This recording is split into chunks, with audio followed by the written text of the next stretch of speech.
Hello friends, सभी को नमस्कार। Welcome back to my YouTube channel. साथियों, जैसा कि आप सभी जानते हैं, उत्तर प्रदेश में पंचायत चुनाव चल रहे हैं। साथियों, मेरी ड्यूटी भी पंचायत चुनाव में लगी है और हमारे जनपद मुजफ्फरनगर में 19 अप्रैल को द्वितीय चरण का मतदान है। साथियों, मेरी इस चुनाव में पीठासीन अधिकारी के रूप में ड्यूटी लगी हुई है। तो कुछ कार्य ऐसे होते हैं जो हम पहले ही कर सकते हैं। साथियों, जैसे कि मुझे पता चल चुका है कि मेरी ड्यूटी पुरकाजी ब्लॉक में है और मेरी पोलिंग पार्टी का नंबर क्या है, यह सब जानकारी मुझे मालूम है। तो साथियों, कुछ कार्य ऐसे होते हैं जो हम पहले ही कर सकते हैं और उससे हमें बहुत ज़्यादा मदद मिलती है। साथियों, कल 18 तारीख को हम सभी मतदान कार्मिकों को अपने ब्लॉक पर पहुंचना है, जहां जहां भी हमारी ड्यूटी है। साथियों, जब वहाँ से सामान मिलता है तो वहाँ पर बहुत सारा काम होता है जो हमें एक दिन पहले ही करना होता है। तो अगर हम कुछ होमवर्क पहले ही कर लें तो उससे हमें मतदान से एक दिन पहले, जिस दिन हमें बहुत सारा कार्य करना होता है, उसमें थोड़ी राहत मिल जाती है। तो ऐसा ही कुछ कार्य मैंने किया है। साथियों, मैंने पहले ही सांविधिक व असांविधिक लिफाफों के कवर तैयार किए हैं, जो केवल हमें वहाँ पर जाकर लिफाफों के ऊपर चिपका देने हैं। चलिए मैं आपको दिखाता हूँ कि मैंने मतदान से पूर्व ही क्या तैयारी की है। हो सकता है आपको पसंद आए और ऐसा भी हो सकता है कि आपको पसंद न आए। साथियों, आप जानते हैं कि कुल मिलाकर 29 सांविधिक लिफाफे बनने हैं और 10 असांविधिक लिफाफे बनने हैं। तो मैंने इनके कवर तैयार किए हुए हैं। तो चलिए देखते हैं ये कवर कैसे तैयार करने हैं। साथियों, अगर आप मेरे YouTube चैनल पर पहली बार विजिट कर रहे हैं तो प्लीज़ आप मेरा चैनल जरूर सब्सक्राइब करें, जिससे आपको इसी प्रकार की अन्य इन्फॉर्मेटिव वीडियो समय समय पर मिलती रहा करें। साथ ही आपको बताना चाहूँगा कि मैं अपनी बनाई गई सभी वीडियोज़ को व्हाट्सएप और टेलीग्राम पर भी शेयर करता हूँ। इसके लिए मैंने 2 ग्रुप बनाए हैं। अगर आप इन ग्रुप में जुड़ना चाहें तो दोनों ग्रुप का लिंक आपको वीडियो के डिस्क्रिप्शन बॉक्स में मिल जाएगा। तो मैं आपको दिखाता हूँ जो मैंने कवर तैयार किए हैं। साथियों, सबसे पहला जो मैंने कवर तैयार किया है वो इस प्रकार की एक चिट है। सांविधिक लिफाफा, निर्वाचक नामावली की चिन्हित प्रति। इसमें जनपद का नाम आ जाएगा, फिर विकासखंड, मतदान स्थल का नाम व क्रमांक, बूथ संख्या यानी कि जो आपका बूथ का नंबर है, पोलिंग पार्टी संख्या, ग्राम पंचायत, मतदान का दिनांक, पीठासीन अधिकारी का नाम व हस्ताक्षर। ये सांविधिक लिफाफा होता है। सबसे नंबर 1 पर यही लिफाफा होता है। दूसरा देखें, उपयोग में लाए गए मतपत्रों के प्रतिपण। ये जिला पंचायत सदस्य के लिए है, क्योंकि आप जानते हैं 4 पदों के लिए चुनाव हो रहा है। जिला पंचायत सदस्य, क्षेत्र पंचायत सदस्य, ग्राम पंचायत सदस्य और ग्राम प्रधान के पद के लिए। तो इसी प्रकार की स्लिप मैंने इसके लिए भी तैयार की है। तो साथियों, हम करेंगे क्या, हम इस प्रकार की स्लिप को जब पहले से ही बना कर लेकर जाएंगे तो जैसे ही हमें वहाँ पर लिफाफे मिलेंगे तो हम अपने साथ एक फेवी स्टिक लेकर जाएंगे और फटाफट इनको उन पर चिपका देंगे। तो इस साथियों, इस कार्य को करने में मुझे पूरे 3 घंटे लगे हैं। ये जो आपको मैं दिखा रहा हूँ, ये चिट मैंने तैयार की है। जो कवर है ये इसमें PDF में आपको छोटा दिखाई दे रहा है, लेकिन इनकी जो लेंथ है वो काफ़ी अच्छी है। लेंथ और ब्रेथ दोनों ही बढ़िया हैं और ये चिपके हुए उन पर पूरे कवर कर लेंगे उस लिफाफे को।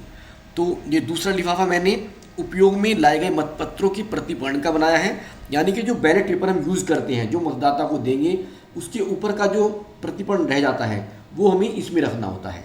साथियों, आपको ध्यान रखना है कि आपको 50-50 प्रतिपूर्ण की गड्डी बनानी है।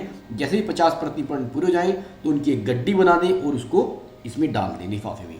लिफाफा पहले से ही तैयार आपको करके रखना है। इसके बाद आता है उपयोग में लाए गए मतपत्रों के प्रतिपूर्ण हेतु क्षेत्र पंचायत सदस्य का लिफाफा। इसमें भी जनपद आ जाएगा, विकासखंड, ग्राम पंचायत का नाम, मतदान स्थल का नाम व क्रमांक, मतदेय स्थल की संख्या, मतदान का दिनांक, पोलिंग पार्टी संख्या और पीठासीन अधिकारी का नाम व हस्ताक्षर। आगे देखें, अगला लिफाफा है उपयोग में लाए गए मतपत्रों के प्रतिपूर्ण ग्राम पंचायत सदस्य। जनपद मुजफ्फरनगर, विकासखंड पुरकाजी, ग्राम पंचायत, पोलिंग पार्टी का नाम आ जाएगा यहाँ पर, संख्या, मतदान स्थल का नाम व क्रमांक, मतदेय स्थल की संख्या, मतदान का दिनांक और नीचे पीठासीन अधिकारी का नाम व हस्ताक्षर। इसके बाद अगला लिफाफा आता है उपयोग में लाए गए मतपत्रों के प्रतिपन्न ग्राम प्रधान पद के लिए। तो ये चारों एक ही प्रकार के लिफाफे हैं। इनमें आपको वे प्रतिपन्न रखने हैं जो आप जब मतदाता को बैलेट पेपर देंगे और जो बच जाता है ऊपर की स्लिप, उसी को प्रतिपन्न बोलते हैं। वो आपको अलग अलग लिफाफों में रखनी है। इसके बाद आता है उपयोग में न लाए गए पीठासीन अधिकारी के हस्ताक्षर युक्त मतपत्र। साथियों, यहाँ पर मैं आपको एक सलाह देना चाहूँगा। अगर आप अपने काम को बढ़ाना नहीं चाहते हैं तो आप सभी बैलेट पेपर पर अपने सिग्नेचर कर सकते हैं, और ऐसा भी कर सकते हैं कि आप लगभग 100 बैलेट पेपर छोड़ दें और बाकी सब पर अपने सिग्नेचर करके रख लें। तो इसी प्रकार के जो बैलेट पेपर होते हैं वो आपको इस प्रकार के लिफाफे में रखने हैं। यहाँ पर लिखा है उपयोग में न लाए गए पीठासीन अधिकारी के हस्ताक्षर युक्त मतपत्र, यानी कि वो वाले मतपत्र जिन पर पीठासीन के साइन तो हैं लेकिन वो चुनाव में यूज नहीं हुए क्योंकि कुछ बच जाते हैं, और ये है ग्राम पंचायत सदस्य के लिए। तो वो आपको इस प्रकार के लिफाफे में डाल देने हैं। ठीक इसी प्रकार से उपयोग में न लाए गए पीठासीन अधिकारी के हस्ताक्षरित मतपत्र क्षेत्र पंचायत सदस्य के, वो आपको अलग इस लिफाफे में डालने हैं। उपयोग में न लाए गए पीठासीन अधिकारी के हस्ताक्षर युक्त मतपत्र जिला पंचायत सदस्य, जो जिला पंचायत सदस्य के बचेंगे वो आपको यहाँ पर डाल देने हैं। और नेक्स्ट आता है उपयोग में न लाए गए पीठासीन अधिकारी के हस्ताक्षर युक्त मतपत्र ग्राम प्रधान पद हेतु, जो इसमें बचेंगे वो आप इस वाले लिफाफे में डाल देंगे। तो साथियों, आप इस प्रकार के ये जो कवर हैं जो मैंने स्लिप बनाई हुई हैं, या अगर आप चाहें तो आप भी पहले से ही बनाकर रख सकते हैं। फिर आपको अगर आप पीठासीन अधिकारी हैं तो ये आपके काम आ सकती है। आपका काम बहुत आसानी से वहाँ पर होगा और समय भी आपका बचेगा। उस बचे हुए समय में आप अपना बाकी का और कार्य कर सकते हैं। अब अगला आता है मतदान प्रक्रिया के अतिक्रमण के कारण रद्द किए गए मतपत्र ग्राम प्रधान पद हेतु। साथियों, ये वो वाले होते हैं, मान लीजिए आपके बूथ पर कोई झगड़ा हो गया और कोई बैलेट पेपर फट जाता है, तो इस प्रकार का अगर कोई मतपत्र है तो वो आपको इस लिफाफे में डालकर देना है। ये ग्राम प्रधान पद का है, अगला है ग्राम पंचायत सदस्य पद का है, और फिर क्षेत्र पंचायत सदस्य पद हेतु, और अगला है जिला पंचायत सदस्य पद हेतु।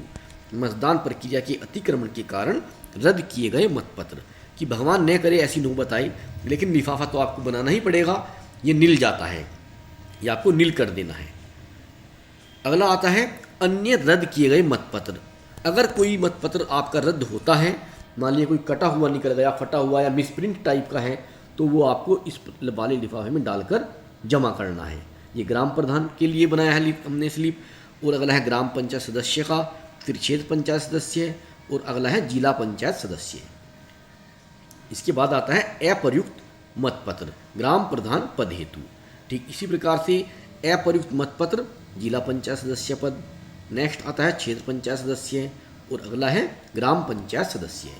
तो आप साथियों, अगर इस प्रकार से आप स्लिप बना कर ले जाएंगे ये, तो इससे आपका बहुत ज़्यादा समय वहाँ पर बचने वाला है। अब आता है निवेदित मतपत्र निवेदित मतों की सूची सहित ग्राम प्रधान पद हेतु। इसमें भी आपको यही सब एंट्री डालनी है। जनपद, विकासखंड, ग्राम पंचायत का नाम, पोलिंग पार्टी नंबर, मतदान स्थल का नाम व क्रमांक, मतदेय स्थल की संख्या, मतदान का दिनांक, पीठासीन अधिकारी का नाम व हस्ताक्षर। तो ये सब आपको पहले ही तैयार कर लेना है। इससे आपका वहाँ पर बहुत समय बचेगा, क्योंकि वहाँ पर आपको बहुत काम मिलेगा करने के लिए। जितने भी बैलेट पेपर मिलेंगे सभी पर आपको मोहर लगवानी है, साइन भी करने हैं, उन्हें गिनना भी है, कोई कटा हुआ फटा हुआ तो नहीं है। ये सब आपको कल ही कर लेना है, एक दिन पहले। अगला लिफाफा आ जाता है ग्राम पंचायत सदस्य पद हेतु, क्षेत्र पंचायत सदस्य पद हेतु, और ये जिला पंचायत सदस्य पद हेतु। तो साथियों, ये होते हैं आपके सांविधिक लिफाफे। इसके बाद बारी आती है असंवैधानिक लिफाफे। निर्वाचक नामावली की अन्य प्रति रखने के लिए लिफाफा। इसमें वो आते हैं, मान लीजिए आपको 3 वोटर लिस्ट मिली, एक तो आपने चुनाव में यूज़ कर ली, तो जो बाकी की 2 बचती हैं वो आपको इस लिफाफे में डालकर देनी है। अगला आता है मतदान अभिकर्ता के नियुक्ति पत्र, यानी कि जो आप पोलिंग एजेंट बनाओगे उनकी नियुक्ति जिस कागज़ पर होगी वो आपको, वे सभी जितने भी आपके पोलिंग एजेंट होंगे वो सब आपको इसमें डालकर जमा कराने हैं। नेक्स्ट आता है आपत्तिकृत मतों की सूची रखने के लिए लिफाफा सीलबंद असंवैधानिक। ये भी असंवैधानिक है। जो आपत्तिकृत मतों की सूची होगी वो आपको इसमें डालकर देनी है। आपत्तिरत मतों के संबंध में रसीद बुक, नगद वही, असांविधिक लिफाफा ये अलग बनता है, ये भी असांविधिक है।